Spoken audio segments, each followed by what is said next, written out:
So a lot of great action today and great goals to go with it too. And we start at Upton Park, the home of West Ham, for their match against in-form Everton. The West Ham team strengthened by the return of the former Arsenal striker John Radford to their attack. He's missed a couple of games with a back injury. It's good to see him back at a time when West Ham now reach the critical period of their fight against relegation, even though Radford has yet to score for his new club. His experience and strength in the air could be vital.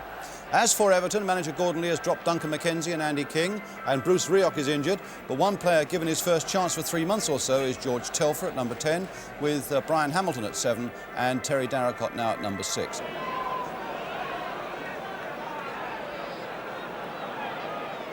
Jennings making a good run away from his marker, Mike Lyons. Devonshire.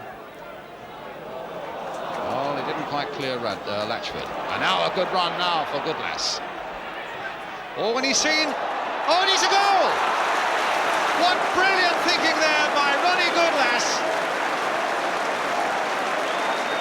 One out of the blue and showed that the fellow was thinking all the time. It was Latchford who put him on. He stopped and looked up, saw Mervyn Day was a good 7 yards off his line, and from 40 yards lobbed it over his head.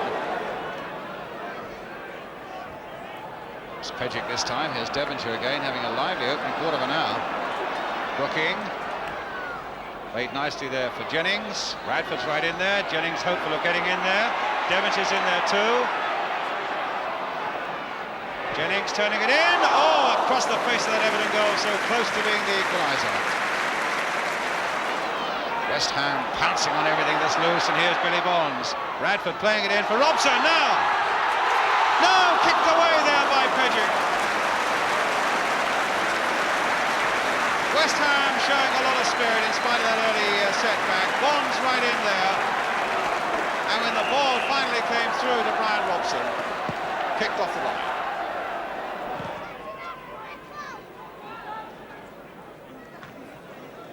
Lock. Too high for Brooking.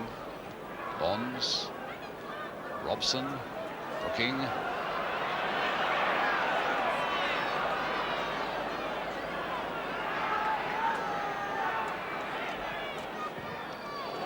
Good cross by him, and a penalty given.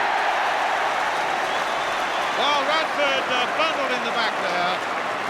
The long cross that came over from Trevor Brooking.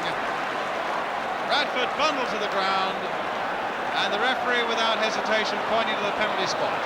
So Robson, the man with the heavy responsibility, here he goes, and he's got it. 1-1.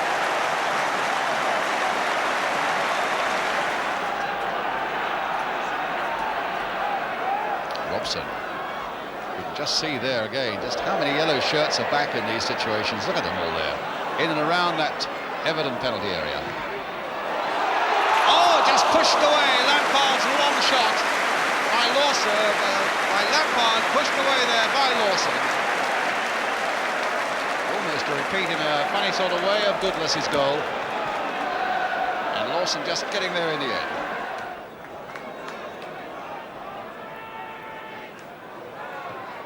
Hamilton, Pearson got beyond Locke, and a goal for Everton, scored by Pearson. Well, another shattering blow for West Ham. They've been pushing forward, having so much of the game, and Everton have done them on the break again. Pearson getting in behind Kevin Locke, taking it to the right of the goal and beating Day with a really powerful low shot. Here's Locke.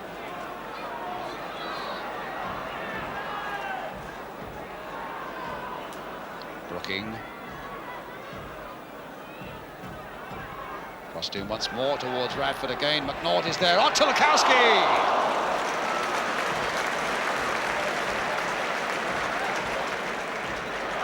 You saw the message yourself a bit earlier by John Lyle saying get forward. Robson turning it on now for Jennings.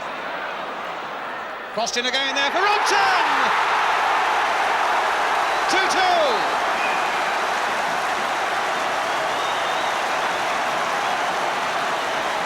Well, the little man's second goal, and what a welcome one for West Ham with 7 minutes left.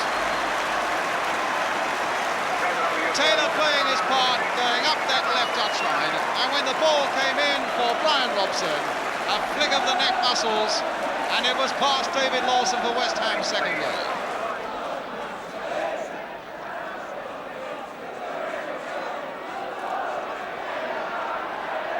Robson in quickly. Brooking versus Dobson, and Brooking winning it. Darracott shadowing him, so too is McNaught. Brooking's on his way. On supporting him. And West Ham get another corner. Well, as I say again, can they seize something in the seconds that remain? Billy Bonds hitting it in low. Devonshire, oh, just over.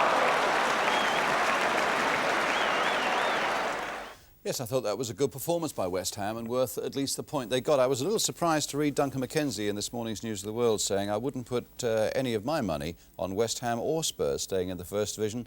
They haven't the character to battle out the trouble. I would have thought character was one thing that West Ham showed a lot of yesterday. They came back twice from being a goal behind and they showed enormous determination to break down that wall of yellow Everton shirts, 8, 9 and 10 back in defence sometimes even 11. And they got behind them well on one or two occasions. But just count the yellow shirts here as Billy Bonds tries to hit this high ball in. One fella facing him, count those yellow shirts. 2 there, that fella just by the penalty area. 3, 4, 5, 6, the goalkeeper 7, 8, 9, and as the picture comes away to the left, 1 with his hands on his knees, 10 Everton men back in defence, and that's what West Ham faced. They had 80% of the game, and it was a tremendous job breaking it down. They broke it down 7 minutes from the end. A good throw out by Mervyn Day to Tommy Taylor. He'd been pushed forward, as you know, by John Lyle, and he seeks Brian Robson with a nice little pass, pushed forward there. What a nice touch by Robson too. A lot of people may have expected an early ball to come in there from Billy Jennings, but he decided he was going to beat David Jones, chipped it in very accurately, and what about that for a well-guided header? All those Everton defenders beaten at last over the head of David Lawson, and that made it 2-2. We spotted a nice little thing, in fact, as they came back to celebrate, that Jim Pearson, who'd earlier scored for Everton, the Everton player on the far side there, just comes up to Brian Robson. Well done. And that was very nice to see. Your heart goes out to people when they do that sort of thing in the heat of that particular moment.